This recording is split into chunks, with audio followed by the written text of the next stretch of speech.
ठीक है, आज की क्लास को स्टार्ट किया जाए। First of all happy new year 2025 भाई। इसी शुभकामना के साथ क्लास स्टार्ट कर रही हूँ कि आप लोगों का जो भविष्य हो बहुत ज़्यादा उज्जवल हो। 2025 में जो भी आप एग्ज़ाम फिल करें, फॉर्म फिल करें, उसमें आपका सिलेक्शंस हो, ठीक है। या नहीं, बिना पेपर दिए नहीं होगा, पेपर दोगे तभी होगा, ठीक है। तो आपकी उज्जवल भविष्य की कामना करते हुए भाई आज की क्लास को स्टार्ट करते हैं। अभी तक हमने प्रीवियस क्लासेस में आपके पार्ट 6 तक हमने करा दिया था, ठीक है।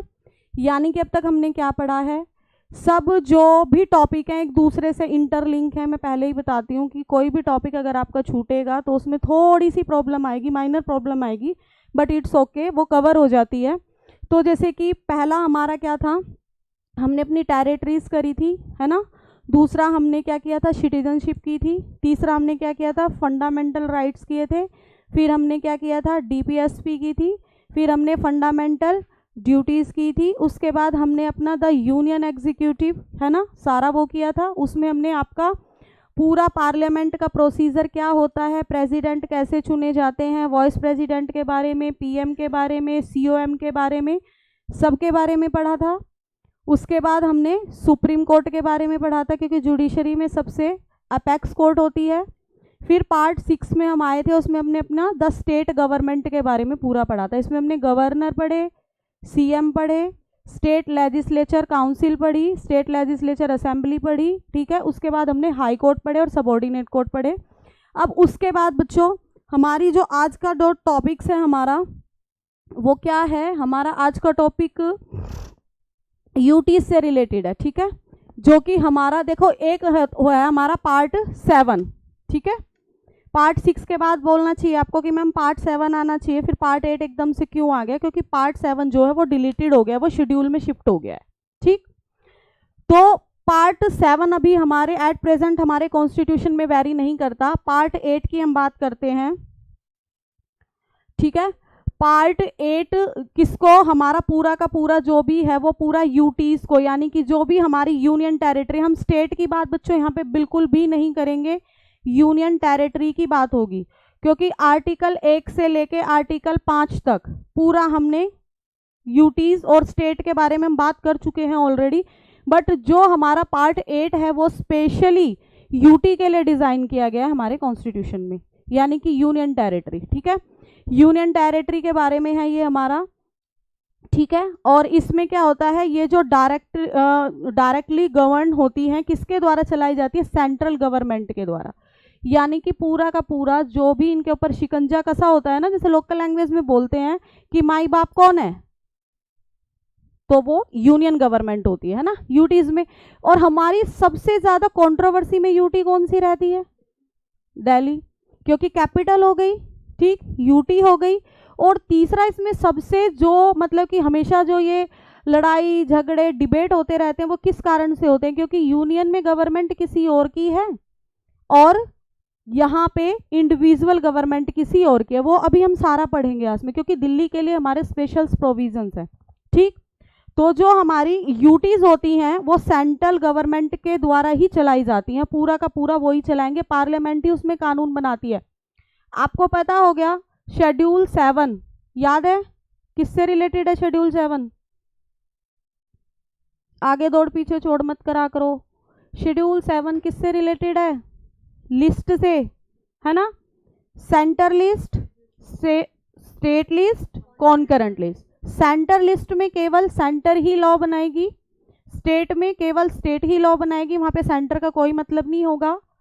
और कॉन्करेंट में दोनों मिलके बनाते हैं, कॉन्फ्लिक्ट होता है, अगर दोनों की आपस में बातें रजामंदी हो जाती है तो ठीक है, नहीं होती है तो सेंटर का माना जाता है। यानी कि इट मीन्स क्या होगा, सेंटर जो होता है यहाँ पे अपर लेवल क्रिएट करता है अपने लिए, ठीक है, कॉन्करेंट लिस्ट में, समझ गए।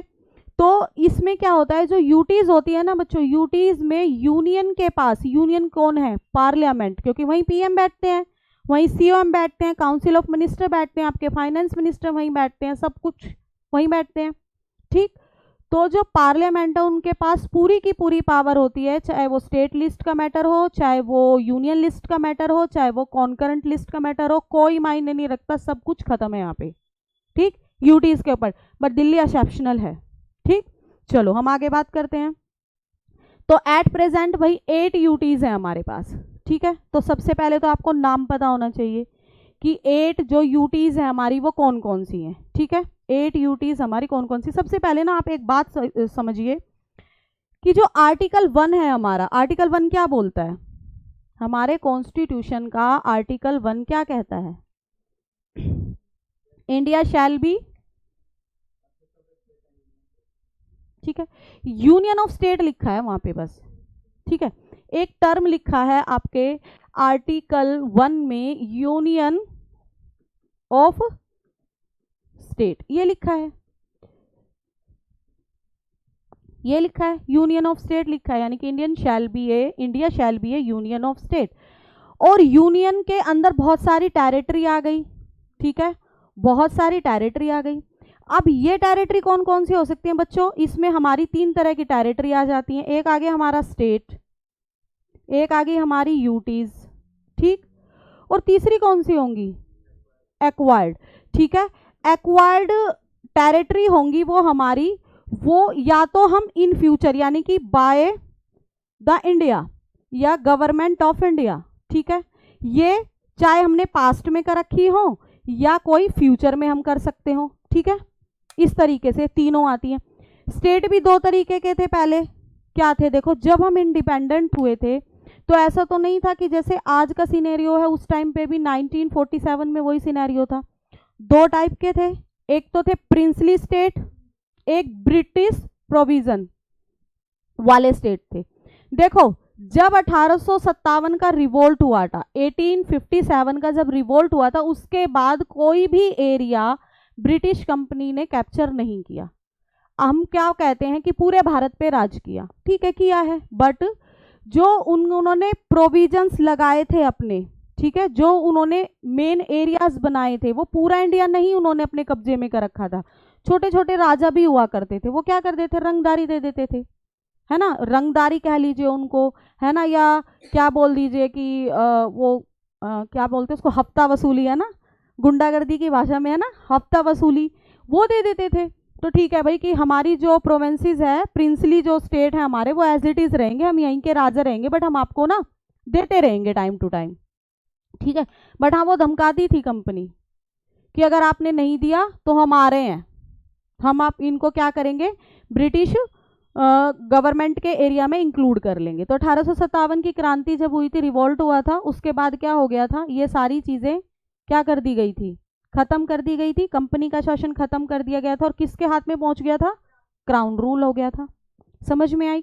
तो यहाँ पे 2 तरह के स्टेट थे, एक तो हमारे प्रिंसली थे, यानी कि छोटे छोटे राजा महाराजा, जो ब्रिटिश वाले जो एरिया थे, जैसे मद्रास, बम्बई, कलकत्ता, ठीक है, ये सब यहाँ से वो शासन करते थे, पूरे इंडिया पे रूल करते थे। ठीक है, तो वो भी खत्म हो गए। तो आज के टाइम में हमारे पास 28 स्टेट और 8 यूटीज हैं। समझ में आ गई ये बातें आपको? ठीक है, एक्वायर टेरिटरी, हमने बहुत सी टेरिटरी एक्वायर की है, जैसे गोवा हमारा खुद का नहीं है, एक्वायर किया हुआ है, सिक्किम हमारा खुद का नहीं है, एक्वायर किया हुआ है, ठीक है, लक्षद्वीप हमारा नहीं है, पौंडीचेरी हमारा है अब, क्योंकि हमने उनको यूटीज बना दिया, अब हमारा है, बट ये एक्वायर्ड टेरिटरी है। ठीक, तो ये सब चीजें आपको पता होना चाहिए। हमारी 8 यूटीज हैं। अब आपको ये पता होना चाहिए कि यूटीज ये कब कब बनी। ठीक है, 8 यूटीज है हमारी। दिल्ली है पहली, कब बनी दिल्ली? 1956 को ही बना दिया गया था इसको। ठीक है, 1956 में हमारी ये यूटीज बन गई थी। ठीक, ठीक है, 1956 में यूटी बन गई थी। और 1991, ठीक है, बहुत रेवोल्यूशनरी एक यहाँ पे स्टेप लिया गया था कि हमेशा डिबेट होता रहता था कैपिटल पे, है ना, जैसे हम बोलते थे दिल्ली कैपिटल, बट आज के टाइम में हम न्यू दिल्ली बोलते हैं कैपिटल। ठीक है, तो एक रेवोल्यूशनरी स्टेप था कि एक 69 कॉन्स्टिट्यूशन अमेंडमेंट एक्ट आया था हमारा 1991 में, जिसको इसको हमने क्या बोला? राष्ट्रीय राजधानी, एनसीटी। आज के टाइम में अगर कहीं पे भी पेपर वर्क में लिखा जाएगा तो एनसीटी लिखा जाता है, national capital territory of India. ठीक, दिल्ली को एनसीटी। कब से नाम आया है आपका? कौन सा कॉन्स्टिट्यूशन अमेंडमेंट एक्ट बताया मैंने आपको, ठीक है, 69th कॉन्स्टिट्यूशन अमेंडमेंट एक्ट, ठीक है, 1991 के बाद ये एनसीटी है, ठीक है। आपकी यूनियन टेरिटरी है 56 से ही है, ठीक। इसके बाद आपका चंडीगढ़ है, चलो अंडमान और निकोबार है, अंडमान निकोबार भी 1956 में आया, इसका भी तभी से ही है, ठीक है। अच्छा 1956 सबसे पहले क्यों आया, क्योंकि एक हमारा, जब हम कह रहे थे ना कि भाई बड़ा लड़ाई झगड़ा हो रहा है, कोई कह रहा है कि हैदराबाद मैं नहीं इंडिया में मिलूंगा, है ना।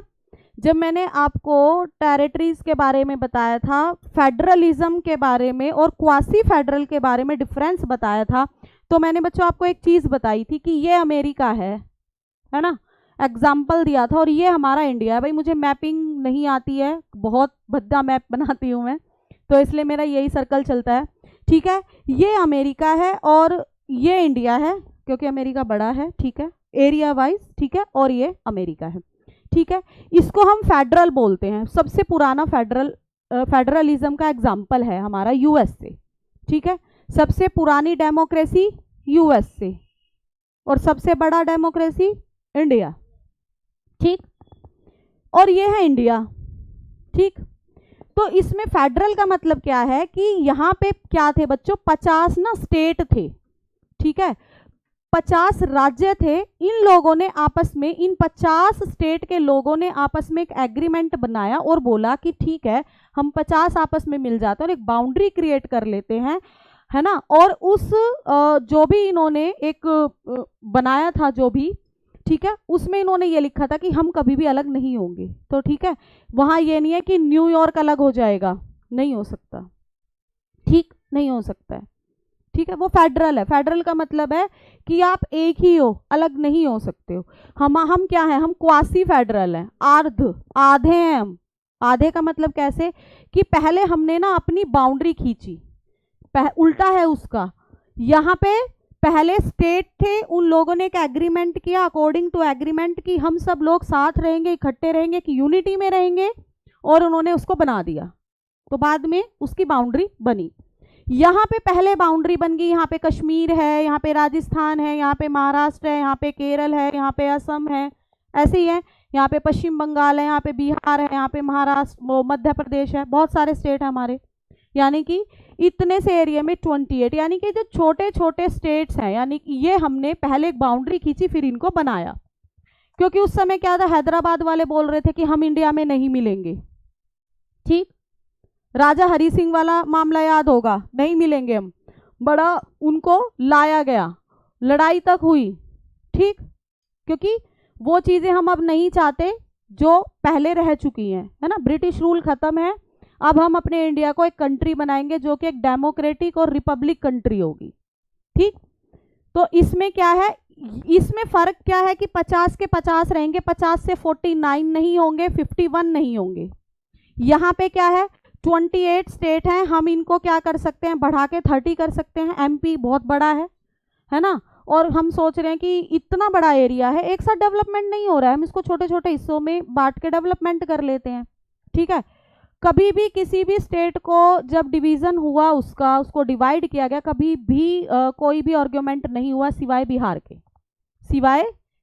के। जब बिहार से क्या बना था, झारखंड बना था, बहुत ज़्यादा डिबेट हुआ था। क्यों हुआ था, क्योंकि कहा गया था कि 80+% जो सोर्सेज है वो सारे झारखंड में चले गए, बिहार क्या करेगा, झुंझुना बजाएगा, वो तो बेचारा वैसी कोसी की वजह से मार खाता है, ठीक है। तो इसलिए वो थोड़ा कमज़ोर है, और उन्होंने डिबेट किया था इस चीज़ पे। उन्होंने बोला था नहीं होना चाहिए अलग, अगर होना भी है तो किसी और लॉन्गिट्यूड लैटिट्यूड में करो, इसमें मत करो, ठीक है। बट वो पूरी की पूरी पावर किसके पास होती है, पार्लियामेंट के पास, ठीक।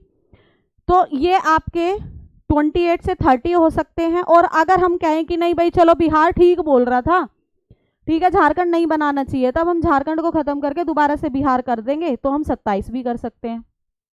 बट ये हम इसको घटा बढ़ा सकते हैं। बट अगर यहाँ पे पंजाब बोले कि मुझे आप इंडिया से अलग कर दो, तो आप नहीं हो सकते, ठीक है। मान लीजिए यहाँ पे ये पश्चिमी बंगाल है मान लो, ठीक है, पश्चिमी बंगाल बोल रहा है कि नहीं जी मैं अलग होना चाहता हूँ, मैं अलग बाहर रहना चाहता हूँ, नहीं हो सकता, ठीक। यानी कि क्वासी फेडरल का मतलब है कि हम यूनिटी में तो हैं बट अपने डेवलपमेंट के लिए, है ना, अपने कल्चर को इम्प्रूव करने के लिए या अपनी टेक्नोलॉजी को बढ़ाने के लिए या किसी भी कारण से हम उनको घटा या बढ़ा सकते हैं बट अलग नहीं होंगे। खालिस्तान की मांग होती है, नहीं होती पंजाब की, हमेशा बोलते हैं ना कि खालिस्तान को अलग देश बनाओ, ठीक है, क्यों बनाए, और तुम बीच में बैठे हो। एमपी में माओ है या नहीं है, जंगलों में नक्सलवाद कितना चलता है, वो आतंकवाद की तरह है, वो डिमांड करते हैं अपनी अलग, तुम बीच में बैठे हो, तुम्हें कैसे अलग कर दें, ठीक, तो समझ गए, ये एग्जाम्पल है, ठीक। तो ये सब जो हैं, जो अभी यूटीज में आपको बता रही हूँ कि 1956 में यूटीज जो थी वो बनी थी। तो 1956 में हमने क्या किया कि एक स्टेट रिकॉग्नाइजेशन एक्ट बनाया हमने 1956 में। स्टेट रिकॉग्नाइजेशन एक्ट 1956 के अंदर हमने इन चीज़ों को क्या किया, ऑर्गेनाइज किया कि भाई इतनी यूटीज होंगी, इतने हम स्टेट होंगे। फिर बाद में हमने उनको इम्प्रूव भी किया है, ठीक है। ठीक है, ये आपको समझ में आ गया। चंडीगढ़ कब बना भाई, चंडीगढ़ कब आपकी यूटी बनी, 1966 में, ठीक, 1966 में, ठीक है। इसके ऊपर भी बड़ा डिबेट था, पंजाब बोलता था हम लेंगे, हरियाणा बोलता था हम लेंगे, और दिल्ली से सटा हुआ, ये सटा हुआ नहीं है बट कि ट्रैवलिंग जो टाइम है वो बहुत कम है और बहुत ज़्यादा डेवलप सिटी है। एक टाइम में चंडीगढ़ का हाल भी दिल्ली जैसा था पोल्यूशन लेवल में। आज के टाइम पे आप जाएंगे वहाँ पे सबसे ज़्यादा नीट एंड क्लीन, वैसे तो अगर देखा जाए तो कौन सी है, एमपी में कौन सी सिटी है, इंदौर। इतनी साफ है, लिटरली इतनी साफ है, वहाँ पे कचरा नहीं मिलेगा, आपको लगेगा नहीं कि हम इंडिया में घूम रहे हैं।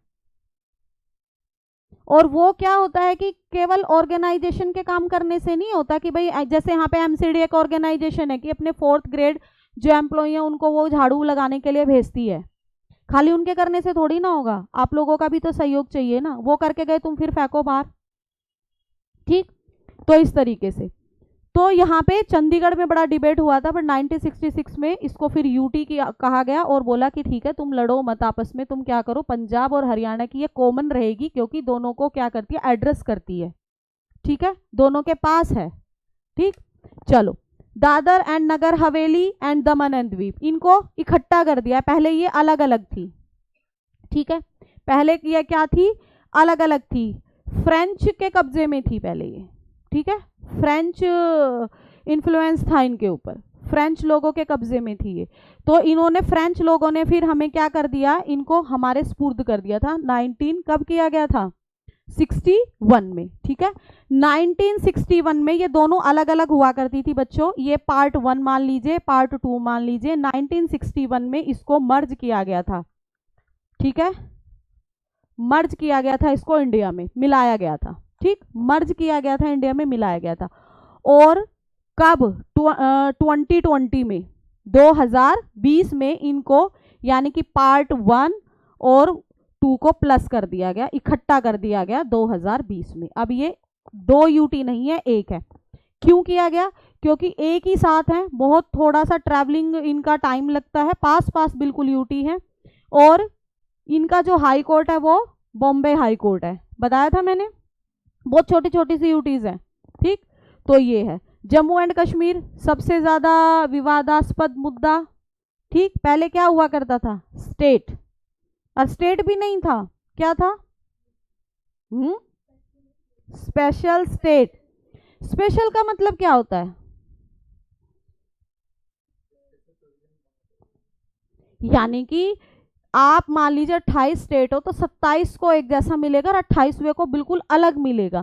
पता है, जो मान लीजिए कश्मीर है, इसके इतने से पार्ट को जो कि पाकिस्तानी जो सीमा है उनसे लगा हुआ है, एलओसी पे है जो, वहाँ पे उस छोटे से एरिया के लिए, आर्मी के लिए या वहाँ पे लोगों को बचाने के लिए या उनका इंफ्रास्ट्रक्चर डेवलपमेंट की, ईच एंड एवरीथिंग, सब के लिए वहाँ पे इतना पैसा देना पड़ता था कि अपने पूरी देश की आर्मी के बराबर ही, ठीक, इतना स्पेशल प्रोविजन उनको देना पड़ता था, ठीक।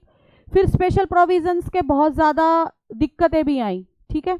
आप मूवी देखिएगा कश्मीर फाइल, उसमें आपको सब समझ में आएगा कि स्पेशल प्रोविजन के नाम पे क्या होता था। कश्मीरी पंडित, बुरा हाल था, ठीक। तो उन्होंने बोला कि ये चीज़ हमें चाहिए ही नहीं, तो इन्होंने सबसे पहले तो बोला कि हम स्पेशल प्रोविजन का वो खत्म करेंगे। और सबसे पहले मैंने आपको बताया प्रेजेंट एंड वोटिंग वाला सिस्टम नहीं था, स्ट्रेंथ की वोटिंग होनी चाहिए 2/3 मेजोरिटी के साथ, ठीक है। एब्सोल्यूट मेजोरिटी चाहिए इसके लिए, स्पेशल मेजोरिटी चाहिए इसके लिए। वो कब होगी? जब आपकी सरकार पूर्ण बहुमत में होगी। आज के टाइम में कर पाते? आज के टाइम में एक नया एजेंडा आया है, 1 नेशन 1 इलेक्शन, है ना। बिल पेश हो गया है, अभी चर्चा नहीं हुई है, उस पर कमेटी के पास चला गया है, पास हो गया। यानी कि वो वाला जो मैंने बताया था ना, रीडिंग फर्स्ट रीडिंग कंप्लीट हो गई है, सेकंड रीडिंग में चला गया है वो कमेटी के पास, सेलेक्ट कमेटी बनाई है उसके लिए, उनके पास चला गया है।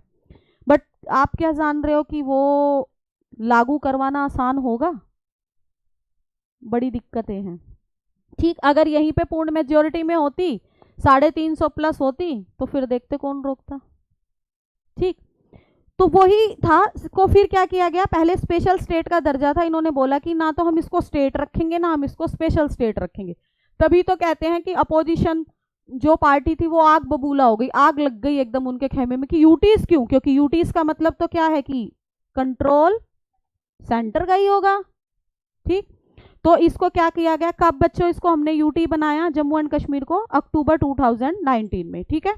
अक्टूबर 2019 में ये हमारी यूटी बन गई। इसी के साथ में लद्दाख भी हमने अलग से यूटी बना दिया, ठीक। लद्दाख का एरिया बहुत ज़्यादा है, टेरिटोरियल एरिया लद्दाख का बहुत ज़्यादा है, बट पॉपुलेशन वहाँ पे नहीं है, बिकॉज बहुत ज़्यादा ठंडा है वहाँ पे, ठीक। ठीक है, जैसे बोला जाता है कि इसके पास तो अपनी जम्मू एंड कश्मीर के पास अपनी लेजिस्लेटिव असेंबली है, लद्दाख के पास नहीं है, वही काम चलाती है, ठीक। क्योंकि बहुत ज़्यादा कम पॉपुलेशन है, एरिया तो बेशक ज़्यादा है, ठीक। लक्षद्वीप कब बना बच्चों बताओ? 1956 में ही बना था, जब हम रिकॉग्नाइजेशन कर रहे थे इनका, ठीक है। पुंडुचेरी कब बना था बेटा? ये हमारा फ्रेंच था, फ्रेंच के कब्जे में था हमारा पुंडुचेरी। तो 1954 में ये हमने मर्ज किया था और फिर इसको हमने यूटी बना दिया था, ठीक है। इसको हमने मर्ज किया और फिर हमने इसको यूटी बना दिया। समझ में आ गया? 8 यूटी हैं, कब बनी, कैसे बनी, ठीक है। कौन सी मर्जर के द्वारा बनी और कौन सी हमारी हमने ऑटोमेटिकली की, ठीक है। देखो ये मैंने स्पेशल प्रोविजन जो था वो मैंने आपको बता दिया है, ठीक है।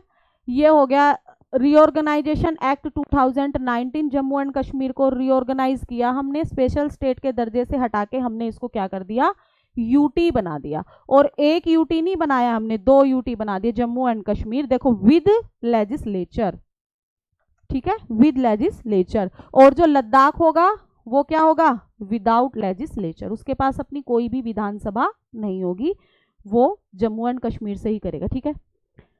हाँ भाई, it is not an independent unit, UTs कभी भी इंडिपेंडेंट यूनिट्स नहीं होती हैं, ठीक है। स्टेट और यूटी में क्या फर्क है? स्टेट एक इंडिपेंडेंट यूनिट है, वहां पे सीएम काम करते हैं, ठीक है, वहां पे गवर्नर काम करते हैं। देखो स्टेट में भी गवर्नर होता है और यूटी में भी गवर्नर होते हैं, लेफ्टिनेंट गवर्नर होते हैं। फर्क क्या है दोनों में? कि कहते हैं कि स्टेट एक इंडिविजुअल ऑर्गेनाइजेशन हो जाता है अलग से, उसको सीएम चलाएगा, जैसे अपनी देश को पीएम चलाते हैं और उनकी सरकार चलाती है, काउंसिल ऑफ मिनिस्टर चलाती है। ऐसी एक राज्य को उनका क्या करेंगे, सीएम चलाएंगे और उनका काउंसिल ऑफ मिनिस्टर चलाएगा। जैसे यूनियन में हमारे प्रेसिडेंट बैठा देते हैं हम, ठीक है, ऐसे ही हमारी स्टेट में गवर्नर होते हैं, हालांकि वो अपॉइंट किसके द्वारा होते हैं, प्रेसिडेंट के द्वारा, पार्लियामेंट ही भेजता है, ठीक। बट स्टेट में उनको नहीं बोलते, यूटी में जो गवर्नर होते हैं या लेफ्टिनेंट गवर्नर जो होते हैं उनको एजेंट ऑफ गवर्नमेंट बोला जाता है। एजेंट कौन होते हैं? खबरी, है ना लोकल लैंग्वेज में खबरी बोलते हैं ना, एजेंट, क्या खबर है ना, खबरी। तो खबरी वर्ड बोलना अच्छा नहीं होगा, ठीक है, उनकी पोस्ट को देखते हुए, उनकी रेपुटेशन को देखते हुए, हायर पोस्ट ऑफ यूटीज या स्टेट में गवर्नर, ठीक, तो वो एजेंट होते हैं, ठीक है, किसके, प्रेसिडेंट के, ठीक है, प्रेसिडेंट के एजेंट के रूप में काम करते हैं, ठीक। यहाँ पे बोला गया है उनको कि प्रेसिडेंट के द्वारा अपॉइंट किए जाते हैं, इंडिपेंडेंट बॉडी नहीं होती है, और पूरा का पूरा जो कब्जा होता है वो गवर्नमेंट का होता है, ठीक है। दिल्ली है भाई एंड पौंडीचेरी, 8 में से 2 यूटी हैं एक्सेप्शनल, दिल्ली एंड पौंडीचेरी, जिसके पास अपना लेजिस्लेचर है, ठीक है, और ये क्या करते हैं, एलजी के द्वारा, सीएम के द्वारा एंड काउंसिल ऑफ मिनिस्टर्स के द्वारा क्या किए जाते हैं, चलाई जाती है सरकार, ठीक है। जैसे दिल्ली में इलेक्शंस हैं अभी, पता है, अगर कोई भी एग्जाम आया, ठीक है, कोई भी एग्जाम होगा, यूटी से क्वेश्चन जरूर बनेगा, यूनियन टेरिटरी से क्वेश्चन जरूर बनेगा, और कौन से आर्टिकल से बनेगा वो भी अब आगे आप देखेंगे कि दिल्ली वाले आर्टिकल से क्वेश्चन बनेगा, क्योंकि Delhi capital of India, NCT अभी बताया आपको 1991 के बाद, ठीक। उसके बाद यहाँ पे इलेक्शंस हो रहे हैं स्टेट लेजिस्लेचर के, ठीक है, दिल्ली विधानसभा के इलेक्शंस हैं, ठीक। उसके बाद कंट्रोवर्सी में गवर्नमेंट रहती है, ठीक। तो आपको ये होगा, तो जैसे हमारी दिल्ली में जो सरकार चुनी जाती है ना बच्चों, ऐसी हमारी पौंडीचेरी में चुनी जाती है, बाकी यूटीज में नहीं चुनी जाती, ठीक, गवर्नमेंट ही अपना करती है। चलो भाई आगे चलिए। अब हमने बताया कि जो सेंट्रल गवर्नमेंट जो बैठाती है स्टेट में, तो गवर्नर बैठा देती है, यूटीज में भी बैठाती है अपना, जिसको एजेंट ऑफ क्या बोला जाते हैं, प्रेसिडेंट। तो 3 यूटीज हमारी, 3 यूनियन टेरिटरीज ऐसी हैं, नंबर 1 कौन सी है आपकी, चंडीगढ़, नंबर 2 लक्षद्वीप, और नंबर 3 दमन एंड द्वीप और दादर एंड नगर हवेली। तो इसमें जो हमारे गवर्नर होंगे उनको क्या बोला जाएगा बच्चों, एडमिनिस्ट्रेटर्स, ठीक, एडमिनिस्ट्रेटर्स। यहाँ पे गवर्नर नहीं बोलेंगे, लेफ्टिनेंट गवर्नर नहीं बोलेंगे, याद करो ये सारा वही आ रहा है जो हमने गवर्नर चैप्टर में पढ़ा था, और लिटरली अगर किसी बच्चे ने अच्छे से पढ़ा होगा ना, आगे के जो सारे आर्टिकल्स होंगे सारे वही आर्टिकल्स हैं। अगर आप खुद स्लाइड पढ़ोगे, किसी ने अच्छे से पढ़ा है तो स्लाइड पढ़ के ही तुम्हें समझ में आ जाएगा कि ये सारा पीछे की क्लास में कवर हो चुका है, ठीक, ठीक है। और जो बाकी की यानी कि 3 जो हमारी ये होगी 8 थी, बाकी की रेस्ट कितनी है, 5 बची। 5 कौन कौन सी हैं, दिल्ली है, अंडमान निकोबार है, जम्मू है, कश्मीर, जम्मू एंड कश्मीर है, लद्दाख है, पौंडीचेरी है। इसमें क्या बोला जाता है, एलजी, लेफ्टिनेंट गवर्नर, और बाकी स्टेट में उनको गवर्नर बोला जाता है, ठीक। गवर्नर, लेफ्टिनेंट गवर्नर और एडमिनिस्ट्रेटर। स्टेट में गवर्नर बोला जाएगा दिल्ली में, और कहाँ कहाँ पे, अंडमान निकोबार में, जम्मू एंड कश्मीर में, लद्दाख में, पुडुचेरी में, इसमें उनको एलजी बोला जाता है ना। देखते हो ना, दिल्ली के एलजी ने ये बिल पास किया नहीं, क्या बोला कि दिल्ली की लेजिस्लेटिव असेंबली से कोई बिल पास होके चला गया गवर्नर के, एलजी के पास, गवर्नर नहीं कहते एलजी बोलते हैं, एलजी के पास गया और एलजी ने उसको होल्ड कर दिया, तो कितना बड़ा हंगामा होता है। सरकार पैसे नहीं दे रही है, सरकार नहीं चाहती कि दिल्ली का विकास हो, सरकार ये नहीं चाहती, सरकार वो नहीं चाहती, ठीक है। ये दिल्ली का मामला नहीं है, अगर सेंटर में किसी और की गवर्नमेंट और किसी स्टेट में भी किसी और की गवर्नमेंट में, तो ये झगड़े चलते ही रहते हैं, ठीक। चलो भाई पार्ट 8 की बात कर रहे हैं हम। आर्टिकल कहाँ से कहाँ तक कवर करता है, 239 से लेके 242 तक, ठीक है। पहला आर्टिकल देखिए 239, देखिए क्या बोलता है ये, एडमिनिस्ट्रेशन ऑफ यूनियन टेरिटरी कैसे करेंगे, ठीक है, इनका प्रशासन जो है, एडमिनिस्ट्रेशन जो है वो कैसे होगा, ठीक है। चलो भाई क्या होता है कि प्रेसिडेंट जो होता है shall administrate the UT and shall appoint an administrator for every UT for the same, ठीक है। एडमिनिस्ट्रेटर मैंने अभी बताया 3 में बोला जाता है, कौन सी 3 यूटीज हैं बताओ, अभी गई हैं पीछे,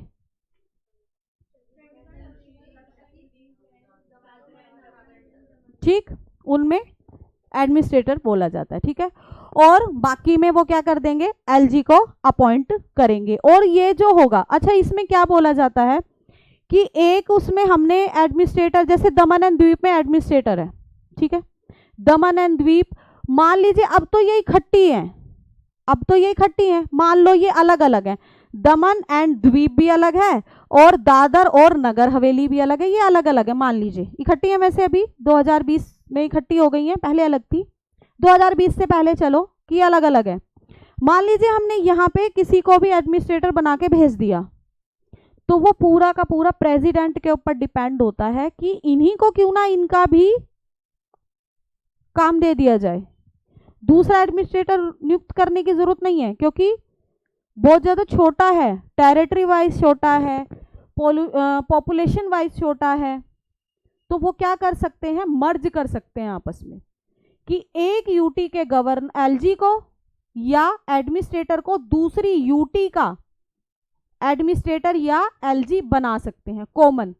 दिल्ली और पौंडीचेरी का बना सकते हैं इकट्ठा, पूरा का पूरा, अलग अलग है, बट वो बनाएंगे नहीं क्योंकि बहुत ज़्यादा डिफरेंस है एरिया में। लोकेशन पता है सबको कहाँ कहाँ है, ये ऐसे ही पढ़ रहे हो, जम्मू कश्मीर कहाँ है, ठीक है, देखो थोड़ा सा बनाऊंगी, ठीक है, ये भाई पता नहीं क्या बना है ठीक है, चलो ये हमारा क्या हो गया, जम्मू एंड कश्मीर लद्दाख, दो ये हो गए। ये वो ऐसे बन जाता है ना जैसे बच्चों के कार्टून्स वो होते हैं, वो धुआं भूत टाइप से ना एज्यूम करते हैं कार्टून्स में। चलो कोई बात नहीं, मैं देखो हंसो मत, मेरे को ऐसी आती है, ठीक है। दो ये हो गए, एक यहाँ पे दिल्ली और चंडीगढ़, चार हो गए, ठीक है। दमन एंड द्वीप एंड दादर एंड नगर हवेली गोवा के पास है ये यहाँ पे हो गए। उसके बाद और कहाँ है बताओ, अच्छा लक्षद्वीप कहाँ है, अब मुझे नहीं पता, अब तुम बताओगे लक्षद्वीप कहाँ है, इधर है, ठीक है, इधर कहीं है लक्षद्वीप, ये हो गया, ठीक है। पुडुचेरी यहाँ पे हो गया, और अंडमान निकोबार तो बिल्कुल ही दूर है, पानी ही पानी है वहाँ पे, ठीक, समझ में आ गया। तो लोकेशन आपको पता होनी चाहिए, इसको मैं मिटा देती हूँ भाई, ठीक है, नहीं तो आप हंसते रहेंगे फिर मैंने कोशिश बहुत की है, बट अब मेरे को मतलब कि 2025 का मेरा रिजोल्यूशन है, मैं शपथ लेती हूँ हंसो मत भाई, हर इंसान की कुछ ना कुछ कमी होती है। मेरी कमी क्या है, मैपिंग है, ठीक है। अगर आप मुझे बना के दे दोगे, बना बनाया मैप मिल जाएगा मुझे, उसमें लोकेशन सारी पता है, बट मेरे से बनता नहीं, बट अब की बार मेरा है, और ये मेरा 3 महीने का है, मतलब कि मैं 31 मार्च तक इंडिया का, खाली भाई वर्ल्ड का नहीं, इंडिया का और उसके स्टेट का मैं पूरा का पूरा बनाऊंगी, ठीक। चलो भाई, तो ये क्या कर सकते हैं, एडजॉइन कर सकते हैं, ठीक है, यूटीज को आपस में। चलो भाई ठीक है, उसमें हमने कर दिया कैसे एडमिनिस्ट्रेटर होता है, कैसे उनका प्रशासन होता है, कौन नियुक्त करता है, ये आपको समझ में आ गया। क्रिएशन ऑफ लोकल लेजिस्लेचर और काउंसिल ऑफ मिनिस्टर और बोथ फॉर सर्टेन यूटीज, ठीक है, आर्टिकल 239, बातें कोई नहीं करेगा, आर्टिकल 239 बहुत ध्यान से समझिए इसको। इसमें क्या होगा, लोकल लेजिस्लेचर, अब जो भी मैंने आपको स्टेट लेजिस्लेचर में पढ़ाया है सेम सारे प्रोविजंस आपके वहां पे होंगे, ठीक, सेम सारे प्रोविजंस वहीं पे होंगे। देखो सबसे पहले दिल्ली में तो है ही, आपको पता है एनसीटी है, कैपिटल ऑफ इंडिया है ये। इसके अलावा दिल्ली के अलावा पुडुचेरी ऐसा है कि जैसे दिल्ली में इलेक्शंस होते हैं, जैसे दिल्ली में सीएम चुना जाता है, वैसे ही पुडुचेरी में भी सीएम चुने जाते हैं, ठीक है, इलेक्शंस के थ्रू वहां पे स्टेट लेजिस्लेचर बनती है, ठीक, ठीक है, इसमें आपको समझ में आ गया।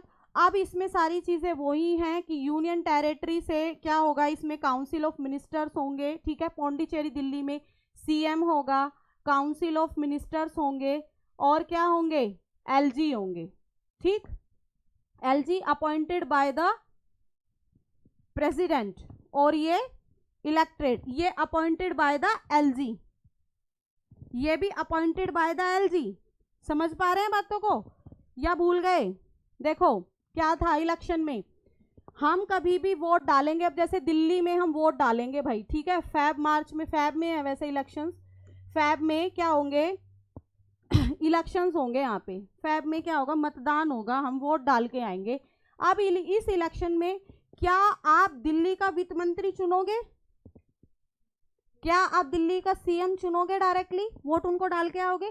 आप जो वोटिंग करोगे इस इलेक्शंस में, जो आप वोट दोगे, अपना मत दोगे, वो किसके लिए दोगे, एमपी के लिए दोगे या एमएलए के लिए दोगे, एमएलए के लिए दोगे, मेंबर ऑफ लेजिस्लेटिव असेंबली, इसी के लिए दोगे ना। और हम पार्लियामेंट में किसके लिए देते थे, मेंबर ऑफ पार्लियामेंट यानी कि एमपी के लिए। अभी जो हमारे पिछली साल 2024 ठीक है अप्रैल मई में जो इलेक्शंस हुए थे उसमें हमने कौन चुन के भेजा था, एमपी। क्या आपने मोदी जी को एज ए प्राइम मिनिस्टर चुन के भेजा था, नहीं। आपने क्या किया, एमएलए चुन लिए। अब बात हो रही है दिल्ली की, और आगे भी अब स्लाइड्स में भी दिल्ली की बात होगी। दिल्ली में बच्चों क्या होगा, स्टेट लेजिस्लेटिव असेंबली में 70 सीटें हैं, ठीक है 70 सीटें हैं। 70 में से 12 जो हैं वो शेड्यूल कास्ट के लिए रिजर्व हैं, ठीक। 70 में से 12 शेड्यूल कास्ट के लिए रिजर्व हैं। 70 के 70 पे इलेक्शंस होते हैं, ठीक ठीक है। यानी कि कॉन्स्टिट्यूएंसी कितनी है, 70। 70 लोग खड़े होंगे, 70 लोग चुनाव लड़ेंगे, 70 लोग ही जीतेंगे। बोले 70 लोग खड़े नहीं होंगे, खड़े तो बहुत सारे होंगे, उनमें से हम कितने चुनेंगे, 70 सीटें, ठीक है 70 सीट हैं। एक सीट पे हर पार्टी का एक एक बंदा खड़ा होता है, 5 बंदे खड़े होते हैं, 6 बंदे खड़े होते हैं, ठीक समझ में आ गई।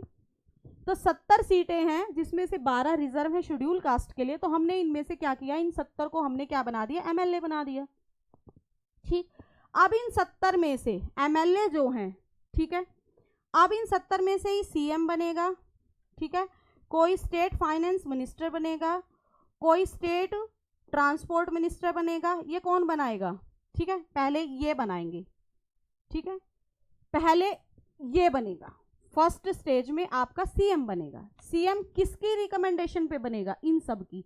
जो भी 70 एमएलए हैं, जो भी 70 एमएलए बोलेंगे कि जो लीडर है जी हमारा, उनको आप सीएम बनाइए, तो कौन बनाएगा, लेफ्टिनेंट गवर्नर अपॉइंट कर देंगे। जब सीएम बन जाता है, इनके द्वारा, इन 70 लोगों के द्वारा क्या किया हमने, सीएम बना दिया, एलजी ने अपॉइंट कर दिया। अब सीएम इन 70 लोगों में से किसको कौन कौन सा डिपार्टमेंट देना है, कौन कौन सी मिनिस्ट्री देनी है, वो कौन बताएगा, सीएम बताएगा। फिर ये ही दोबारा से इनको भी रिकमेंड कर वो करेंगे, अपॉइंट करेंगे। समझ में आ गई। तो हम एमएलए चुन के भेजते हैं, हम सीधे डायरेक्ट मंत्री चुन के नहीं भेजते, ठीक। तो वही बात यहाँ पे कही गई है हमारी कि इसमें सारा जो है पौंडीचेरी, दिल्ली में जैसे कि हम पार्लियामेंट के इलेक्शन लड़ते हैं, हमारे यूनियन के इलेक्शंस होते हैं, या स्टेट किसी भी स्टेट के इलेक्शंस होते हैं, ऐसे ही हमारे दिल्ली और पौंडीचेरी के होते हैं, ठीक। इसके बाद special provisions with respect to Delhi. अब दिल्ली में ही क्यों स्पेशल प्रोविजन है, क्योंकि दिल्ली एनसीटी है, मैं बता रही हूँ कैपिटल है, ठीक है। तो यहाँ पे तो इनका तो करेंगे। ये देखो मैं आपको पहले ही बता चुकी हूँ, ठीक है। कॉन्स्टिट्यूशन अमेंडमेंट एक्ट 1991 के द्वारा हमने जो दिल्ली को है, shall be called national capital territory of Delhi, NCT, NCT ही बोला जाता है। और एडमिनिस्ट्रेटर किसके द्वारा किया जाता है, लेफ्टिनेंट गवर्नर, शॉर्ट फॉर्म में एलजी बोलते हैं, कोई भी लेफ्टिनेंट गवर्नर नहीं बोलता है, ठीक। ये सब सारी चीजें हैं, ठीक है। अभी बता के आई हूँ, अभी समझाया। इनको क्या बोला जाएगा, सीट्स होंगी, ठीक है। इलेक्शन डायरेक्ट इलेक्शन के द्वारा होंगे। अब जो एमएलए के इलेक्शन होंगे डायरेक्ट करके आएंगे ना, हम खुद चुनेंगे कि हम आम आदमी पार्टी के बंदे को वोट दें, या बीजेपी के को दें, या कांग्रेस को दें, या अदर पार्टी को दें, हमारी मर्जी है। कोई भी हमें ना रोकेगा ना देखेगा, है ना बिल्कुल। वो पर्दा सा लगा होता है ना जब आप वोटिंग करते हो, सबने की होगी, ठीक। अब इसमें total number of seats in the legislative assembly, LA लिखा हुआ है हर जगह, शॉर्ट फॉर्म है। LA का मतलब लेजिस्लेटिव असेंबली। तो 70 सीटें हैं, मैं पहले ही बता चुकी हूँ। कितनी रिजर्व है शेड्यूल कास्ट के लिए, 12 रिजर्व की है हमने, ठीक है। और इसमें क्या होता है बच्चों कि सीटों को बढ़ाना या घटाना, 70 सीटों में से हमें इनको 80 करना है, 80 तो ऊपर जाएगा, ठीक है, बढ़ा के, या हमने इनको क्या करना है, 68 करना है घटा के, ठीक है। तो ये पूरा का पूरा डिपेंड होता है, पूरा का पूरा कौन कर सकता है, पार्लियामेंट, ठीक है। इसमें दिल्ली की सरकार का, दिल्ली की लेजिस्लेटिव असेंबली का कोई भी रोल नहीं है। यानी कि इंक्रीज एंड डिक्रीज किसकी स्ट्रेंथ, लेजिस्लेटिव असेंबली की स्ट्रेंथ को कौन कर सकता है, पूरी तरीके से कंट्रोल कौन करता है, पार्लियामेंट करता है, ठीक है। द प्रोविजन ऑफ आर्टिकल 324 से लेके 327 और 329 शैल आल्सो बी एप्लीकेबल, ठीक, आल्सो बी एप्लीकेबल, ठीक है, दिल्ली और पौंडीचेरी में भी होंगे। अब आप पूछोगे मैम ये क्या हैं, ठीक है। तो ये सारे जो भी आर्टिकल्स हैं ये आपके इलेक्शंस कमीशन से रिलेटेड है, ठीक। जब हम इलेक्शंस कमीशन पढ़ेंगे तो वहाँ पे हम सारे आर्टिकल्स को पढ़ेंगे कि कितना में क्या लिखा है, कितने में क्या। देखो जैसे 324 हमारा पूरा इलेक्शंस के बारे में है कि इलेक्शन कमीशन प्रेसिडेंट का इलेक्शन कैसे कराएंगे, वाइस प्रेसिडेंट का कैसे कराएंगे, स्टेट लेजिस्लेचर का कैसे होगा, ठीक है, आपका यूनियन का इलेक्शंस कैसे होगा, वो सब के बारे में, ठीक। उसके बाद 326 भी उसी में है, फिर वोटर लिस्ट के बारे में है, ये सब इलेक्शन से रिलेटेड आपके आर्टिकल्स हैं, ठीक है। इसमें क्या होगा कि ये सब चीज़ें हैं ना बच्चों, ये आपके काम की चीज़ें नहीं हैं, फिर भी मैं आपको बता देती हूँ कि अभी मैंने जो आपको, जब मैं क्लास स्टार्ट कर रही थी तब मैंने आपको बताया था शेड्यूल 7 लिस्ट। ये पूरा का पूरा मैटर बच्चों किससे रिलेटेड है, लिस्ट से है, कि यहाँ पे स्टेट लिस्ट हो चाहे यूनियन लिस्ट हो चाहे कॉन्करेंट लिस्ट हो, यहाँ पे सीधा का सीधा कौन कानून बनाएगा, पार्लियामेंट कानून बनाती है। बट दिल्ली में क्या है बच्चों, दिल्ली में इलेक्शंस के थ्रू गवर्नमेंट चुनी जाती है, तो यहाँ पे स्टेट लेजिस्लेटिव असेंबली ही कानून बनाती है। बट अगर किसी कंडीशन में पार्लियामेंट को या यूनियन गवर्नमेंट को ऐसा लग रहा है कि ये कानून ऐसे नहीं, ऐसे चलना चाहिए था, तो वो कानून बनाएगी, उसको कोई रोक नहीं सकता, क्योंकि उसके पास पूरा का पूरा राइट है कानून बनाने का, ठीक है। समझ में आ गया। Parliament may any law in matters related to UTs, ठीक है। माई बाप कौन है, पार्लियामेंट है, तभी तो सबसे ज्यादा झगड़ा होता है। कहते हैं ना कि सरकार ने हमें पैसे नहीं दिए, सरकार ने बजट पास नहीं किया, क्योंकि खाली एक चीज के लिए बजट नहीं आता है, शिक्षा के लिए अलग बजट आता है, आपका एमसीडी डिपार्टमेंट के लिए अलग बजट आएगा, ठीक है, एमसीडी डिपार्टमेंट की सफाई के लिए अलग से बजट आएगा, एजुकेशन के लिए अलग से आएगा, हेल्थ के लिए अलग से आता है, ठीक है। और हेल्थ में भी बहुत सारे प्रोविजंस है, जैसे कि अब क्या है, मैटरनिटी लीव ले लेती है कोई लेडीज, उसके लिए अलग से आता है बजट, ठीक है। प्रेग्नेंट लेडीज के लिए अलग से है, यूनियन अलग से देती है, स्टेट गवर्नमेंट अलग से देती है। डीपीएसपी याद करिए, याद आए, फंडामेंटल राइट आपको जीने के लिए जरूरी है, आपको स्वतंत्रता जरूरी है, आपको एजुकेशन मिलना जरूरी है, आपको धर्म अपनाने की स्वतंत्रता है। आप हिंदू और मुस्लिम होना चाहते हो, कोई प्रॉब्लम नहीं है, बन जाओ, कोई नहीं रोकेगा, ठीक है। माँ बाप बेशक रोक दे, बट आपकी खुद की सोच है, समझ है, उसको वो रिस्ट्रिक्ट है, वो फिक्स है, उनको अगर कोई खंडित करेगा या उनके मैनर में कोई गलत करेगा तो पनिशेबल ऑफेंस है, सुप्रीम कोर्ट तक जा सकते हो, सुप्रीम कोर्ट नहीं तो डिस्ट्रिक्ट कोर्ट तो जाओगे ही जाओगे, ठीक। कोर्ट पढ़ी थी पीछे। उसके बाद डीपीएसपी थे, डीपीएसपी क्या थे कि वो क्या थे, फिक्स नहीं है और उनको मजबूर नहीं किया जा सकता। जितने ज्यादा DPSP directive principle of the state policy कोई भी स्टेट लागू करता है, वो स्टेट उतना ही ज्यादा डेवलप हो जाता है, ठीक है। जो स्टेट जितना ज्यादा डीपीएसपी अपनाएगा, आर्टिकल 36 to 51 जितने भी ज्यादा अपना लेगा, किसके बारे में है, एजुकेशन के बारे में है, हेल्थ के बारे में है, वर्क के बारे में है, ठीक है, वेजेस के बारे में है, क्या है, आपके डेवलपमेंट के बारे में है, सारा इक्वल राइट्स के बारे में बात की गई है, ठीक। तो वो सब चीजें हैं, ठीक है बच्चों।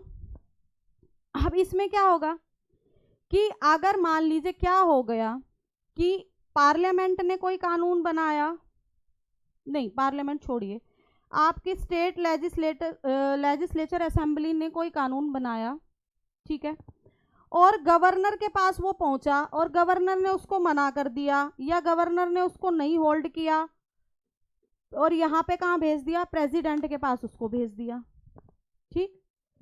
तो क्या होगा कि अगर प्रेसिडेंट इसको असेंट करते हैं, यस बोलते हैं, तो फिर पार्लियामेंट कुछ नहीं कर सकता, फिर तो वही बनेगा, ठीक। और अगर प्रेसिडेंट ने उसको मना कर दिया तो फिर पार्लियामेंट उस पर लॉ बनाएगा, समझ गए। यानी कि कहने का मतलब क्या है कि कान चाहे इधर से पकड़ो चाहे घुमा के पकड़ो, कान कौन पकड़ती है, यूनियन गवर्नमेंट पकड़ती है इन यूटीज में, ठीक। कंट्रोल नहीं बाहर जाने देगी, कंट्रोल बाहर जाने देगी तो फिर दिल्ली पे राज किसका हो जाएगा, ठीक है, यही सब चीजें हैं, ठीक है। अब इसमें क्या होगा, इसमें ये लिखा गया है कि अगर कोई भी, देखो मैंने आपको बताया था कि जब कोई भी बिल एक्ट बनता है क्या क्या प्रोसीजर होता है, मैं काउंसिल नहीं ले रही हूँ। अच्छा रिवीजन करते हैं थोड़ा सा।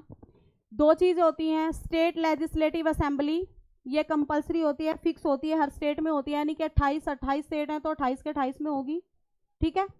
और एक है स्टेट लेजिस्लेटिव काउंसिल, ये कंपलसरी नहीं है, ये स्टेट के ऊपर डिपेंड होती है पूरी की वो बनाए या ना बनाए। कितनी है, कितने स्टेट के पास है, पेज कोई भी नहीं पलटेगा। कितने स्टेट के पास है, 6 स्टेट है, बताओ कौन कौन से हैं।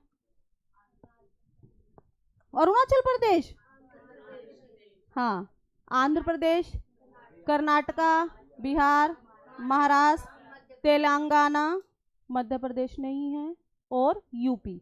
देखो मैंने एटीएम बताया था आपको, है ना, ट्रिक्स मैंने बताई थी भाई, एटीएम से 3 याद कर लो, 2 आपके यूपी और बिहार हैं, ठीक है।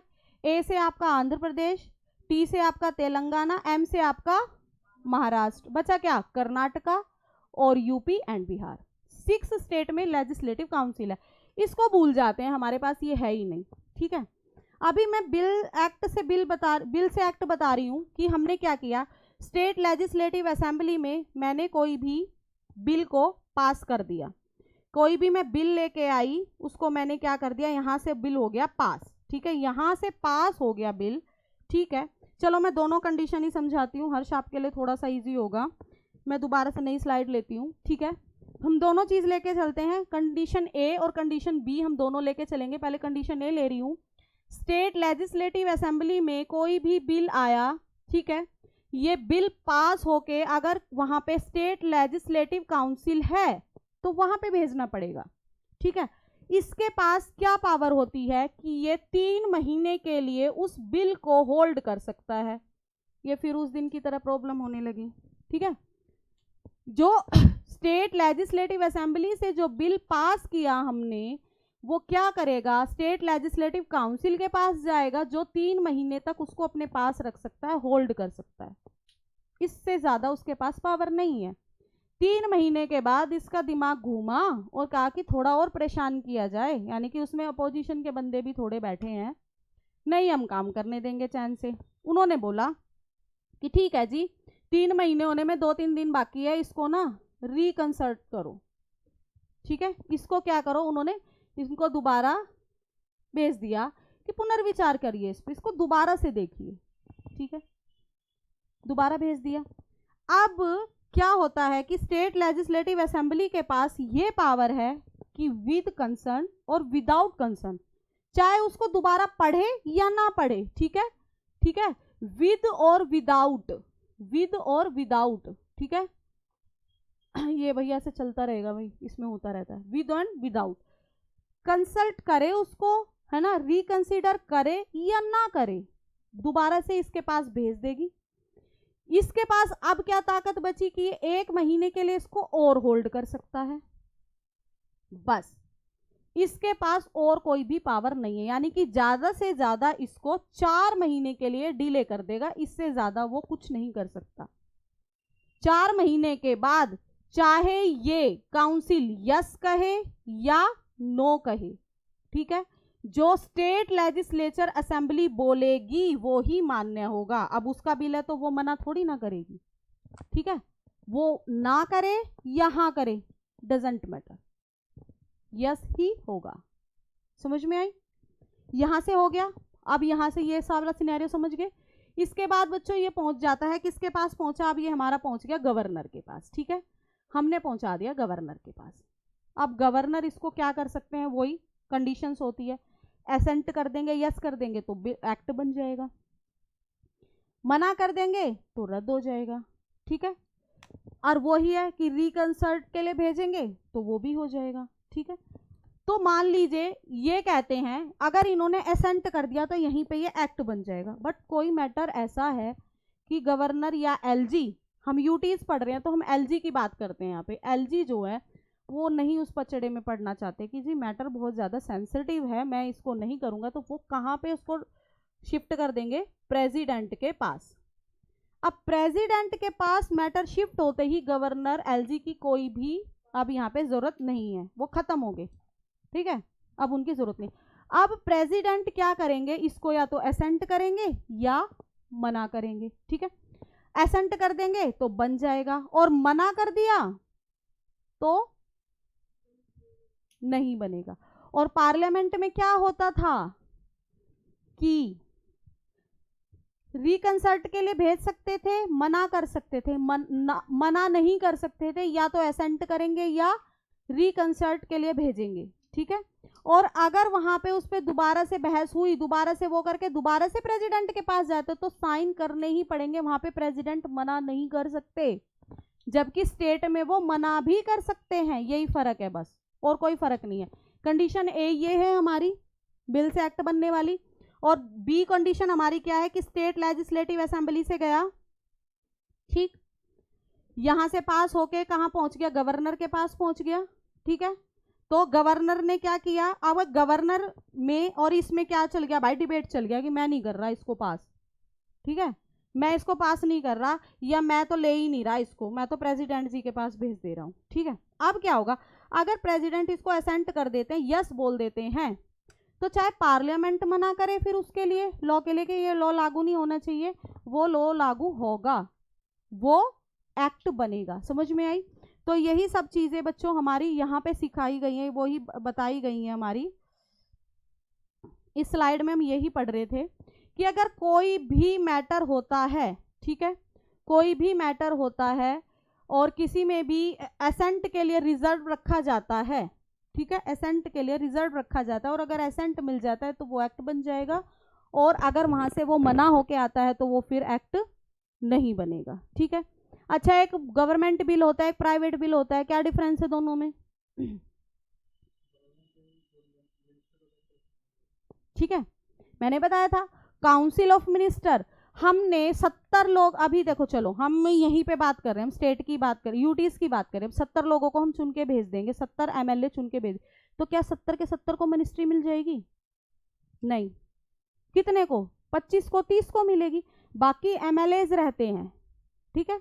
तो जो एमएलए हैं, चुन के गए हुए हैं एमएलए हैं, उनके द्वारा लाया गया कोई भी बिल वो प्राइवेट बिल होता है, और जो एमएलए हैं और उनको मिनिस्टर बना दिया गया है, उनके द्वारा लाया गया बिल गवर्नमेंट बिल होता है, ठीक है, समझ में आ गया। अब उसमें क्या करना है, कोई भी अमेंड करना है, कुछ भी ऐड करना है, लॉ बना दिया आपने, ठीक है, लॉ बना दिया, बट अब उस लॉ में कुछ छेड़खानी करनी है, पार्लियामेंट बात तो आएगी नहीं, ठीक है, क्योंकि सारी शक्ति पार्लियामेंट के पास है हमारी, कि भाई ठीक है प्रेसिडेंट ने हाँ कर दी तो हम तो कुछ कर नहीं सकते अब, बट हाँ हम बहुत कुछ कर सकते हैं। कैसे? कि इसमें ना हम कुछ चीज़ डिक्रीज करेंगे जी, है ना, या हम इसमें कुछ चीज़ बढ़ाना चाहते हैं, तो वो पूरी की पूरी पावर आपकी पार्लियामेंट के पास होती है, ठीक, ठीक है। अब इसमें वही होगा कि आपकी एक काउंसिल ऑफ मिनिस्टर होगी, जिसका हेड कौन होगा? काउंसिल ऑफ मिनिस्टर का हेड कौन होता है? CM. Council of minister of parliament का हेड कौन होता है? कौन होता है? बोलो। PM. Council of minister in parliament, उसका हेड कौन है? प्रधानमंत्री लीड करता है ना। और council of minister of state, उसका हेड कौन होगा? सीएम, या यूटीज का, जैसे पौंडीचेरी और दिल्ली, ठीक।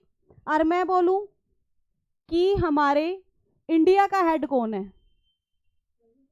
President. Head of India president, head of India government prime minister, ठीक है, ये समझना है, क्योंकि जो हमारे प्रेसिडेंट है वो नॉमिनल है, उनके पास कम पावर है, पर पावर भी ऐसी ऐसी है कि पॉकेट वीटो वाली पावर याद है ना, कि जेब में रख के भूल गए, कोई बता ही नहीं सकता, 1 साल 2 साल 10 साल, ठीक है। तो ये सब हो गया। तो इसमें क्या होगा कि मेंबर इन लेजिस्लेटिव असेंबली, मैंने 70 बताया आपको, शेड्यूल कास्ट के लिए 12 रिजर्व हैं, ठीक है। एडवाइज से किसकी एड एंड एडवाइज एलजी पहले चीफ मिनिस्टर को नियुक्त करता है, अपॉइंट करता है, फिर इसकी एड एंड एडवाइज पे वो काउंसिल ऑफ मिनिस्टर को अपॉइंट करता है। ये सारी बातें आपकी स्लाइड्स में कही गई हैं, ठीक है। इसके बाद आपको क्या है, बहुत सारे यहाँ पे ओपिनियंस दिए गए हैं। देखो सारी बातें वही लिखी गई हैं कि अगर किसी भी डिसीजन में, किसी भी बिल को एक्ट बनाने में अगर कोई भी कंफ्यूजन क्रिएट होता है, कोई भी डिबेट होता है एलजी और स्टेट लेजिस्लेचर के बीच, और गवर्नर उसको पास ऑन कर देता है प्रेसिडेंट के पास, तो जो प्रेसिडेंट बोलेंगे वही होगा, ठीक है। फिर पार्लियामेंट भी नहीं बोलेगा, और स्टेट लेजिस्लेचर के लिए चाहे वो कितना भी इंपॉर्टेंट मैटर हो, डजेंट मैटर, वो नहीं होगा, ठीक है। ये सारी चीजें बच्चों आपकी स्लाइड्स में लिखी गई हैं, ठीक है। अब ये वही चीजें हैं सारी, ये आर्टिकल्स ही चल रहे हैं आपके, मैं कुछ अलग से नहीं करा रही हूँ। देखो the chief minister shall be appointed by the president, बताया मैंने पहले ही, ठीक है। आपको ये सब चीजें हैं। अगला देखो, provision in case failure of constitution machinery, मैं इसको तो पढ़ूंगी नहीं अब। अब बताइए कि कॉन्स्टिट्यूशनल मशीनरी क्या होती है। अकॉर्डिंग टू कॉन्स्टिट्यूशन अपनी स्टेट की या यूटीज की गवर्नमेंट को रन कराना, वही होती है। अब मान लीजिए कि दिल्ली में, दिल्ली के जो एलजी हैं उन्होंने प्रेसिडेंट को पत्र लिख के, लेटर लिख के ही, बाकायदा मेल नहीं किया जाता है आज भी, लिखित में रिटर्न में ही होता है, रिटर्न में ये बोला कि यहाँ की कॉन्स्टिट्यूशनल मशीनरी जो है वो फेल हो गई है, ठीक, यहाँ की कॉन्स्टिट्यूशन मशीनरी जो है वो फेल हो गई है। तो अब क्या करा जाएगा इसमें, कॉन्स्टिट्यूशन मशीनरी फेलियर की उसमें, और वो क्या कर देते हैं, एलजी कंसल्ट करता है, एलजी के कंसल्टेशन से प्रेसिडेंट क्या करेगा, जो पीछे की स्लाइड हम सारी पढ़ के आए हैं वो नहीं रहेंगी, फिर अब रहेगा कोई सीएम रहेगा, क्या होगा वहां पे बताओ जरा मुझे, प्रेसिडेंट रूल। तुम काम नहीं कर रहे हो, गवर्नमेंट अपने ढंग से काम नहीं कर रही है, तो प्रेसिडेंट रूल लग जाएगा। तो जो अभी हमने सारी पीछे जो चीजें पढ़ी है ना, वो सब बकवास है उस टाइम के लिए।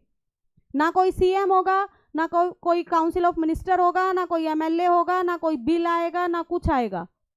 क्या होगा, जो यूनियन ने जो कानून बना रखे हैं, यूनियन गवर्नमेंट ने, पार्लियामेंट ने जो कानून बना रखे हैं वही कानून चलेंगे, ठीक है। ये सारी चीजें आपकी उसमें बोली गई हैं, ठीक। इसके बाद power of administrator to promulgate ordinance during recess of legislature. अब बता दो, ऑर्डिनेंस मेकिंग पावर प्रेसिडेंट की कौन से आर्टिकल में थी? हाँ 1, 2, 3, ठीक। और गवर्नर की 213 है ना, सेम चीजें यही है। क्या होता है बताती हूं कि हमारे जो बिल हैं वो कानून कब बनते हैं, जब हमारी कोई भी चीज सेशन में चल रही हो, यूनियन में पार्लियामेंट सेशन में चल रही होती है तब कोई कानून बनेगा, है ना। अब जैसे कोई भी अब कोई भी पार्लियामेंट नहीं चल रही है और सरकार को एकदम से कानून बनाना पड़ जाए, नया साल आ गया, ठीक है, और चाइना ने अपनी तरफ से ऑफर दे दिया कि भाई हम तो तुम्हें फ्री में डॉक्टर बनाएंगे, या हम सिर्फ तुम्हें वीजा में जो भी तुम्हारा पैसा लगेगा वो, और आपसे क्या करेंगे, सिर्फ 50,000 रुपये हर साल लेंगे और तुम्हें डॉक्टर बना देंगे, तो तुम भागोगे नहीं? सच में बताना, लिटरली भागोगे नहीं?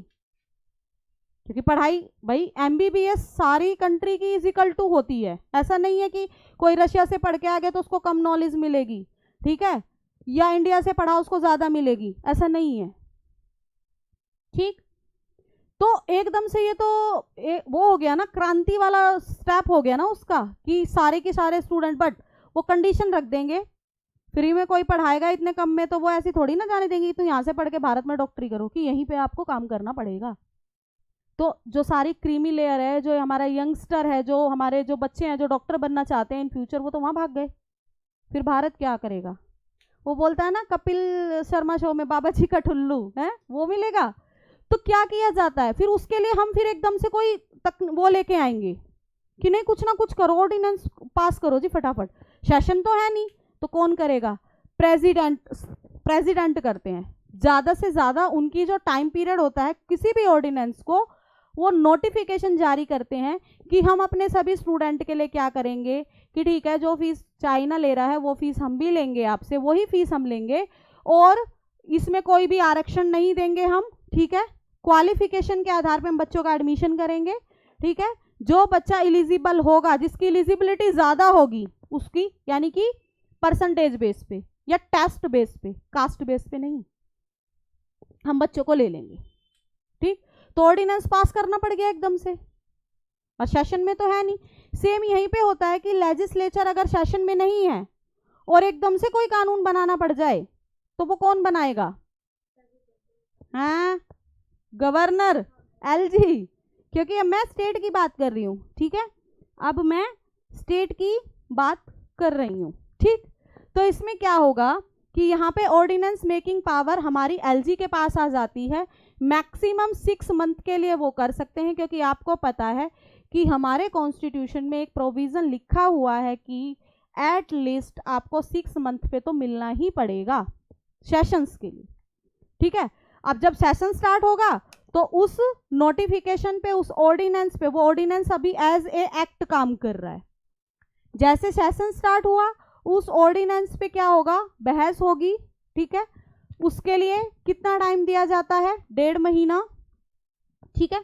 अगर स्टेट लेजिस्लेचर उसको एक्सेप्ट कर दी है तो वो एक्ट बन जाता है, और उसको अगर खत्म करती है तो वो नल एंड वॉइड हो जाता है। समझ में आ गया? सारी चीजें वही लिखी हुई हैं, ठीक है। ये सब चीजें वही है, ऑर्डिनेंस मेकिंग पावर, ठीक, ठीक है। ये देखो 6 वीक, ठीक है, यहाँ पे 6 वीक, ठीक है। आप समझ गए हैं सब सारी चीजें। कब ऑर्डिनेंस पास होता है? कि अगर कोई भी आपका सेशंस नहीं चल रहा है, ठीक है। अब इसमें क्या होगा?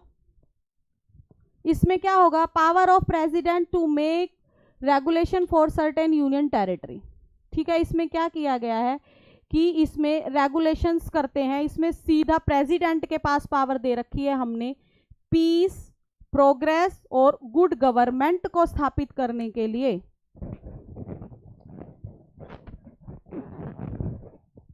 ठीक है। तो गुड गवर्नमेंट को स्थापित करने के लिए इनमें देखो, यहाँ पे मैंने बच्चों अलग अलग लिख दिया, ये एक ही है, ठीक है। 1, 2, 3 और 4 यूटीज में अगर आप प्रेसिडेंट को लगता है कि शांति व्यवस्था की कमी है, ठीक है। क्यों है ये चारों? क्योंकि ये चारों अलग थलग हैं, अलग है। देखो, अंडमान निकोबार तो बिल्कुल ही अलग पानी में पड़ा हुआ है, ठीक है। पौंडीचेरी इधर हो गया केरला के पास, ठीक है। और आपका दमन एंड दीव दादर नगर गोवा के पास हो गया, ठीक है। तो ये नीचे की टेरिटरी, देखो हमने दिल्ली के लिए नहीं प्रोविजन किया, हमने जम्मू एंड कश्मीर के लिए प्रोविजन नहीं किया, हमने लद्दाख के लिए नहीं किया, हमने चंडीगढ़ के लिए नहीं किया। इनके लिए क्यों किया? क्योंकि ये दूर हैं। इनके लिए अगर यहाँ पे क्या है, क्योंकि सारा वाटर एरिया है, सारा वाटरिंग एरिया है, तो अगर यहाँ पे मैं मान लो कोई वो आ जाए एकदम से, किसी ने अटैक ही कर दिया पानी के रास्ते, ठीक, क्या करेंगे आप? तो वहां पे अगर कोई पीस की जरूरत है, शांति व्यवस्था, या वहां पे आपको डेवलपमेंट कम हो रहा है, प्रोग्रेस करनी है, उसके लिए या अच्छी गवर्नमेंट के लिए, सीधा इस आर्टिकल के अंदर प्रेसिडेंट वहां पे रूल्स बना सकते हैं, ठीक है। आज की क्लास को मैं यहीं पे ख़त्म करती हूँ। बस इसमें 2 आर्टिकल्स और बचे हैं, एक हाई कोर्ट से रिलेटेड है, और मिलते हैं बच्चों आपसे कल की क्लास में। टिल देन बाय बाय, जय हिंद।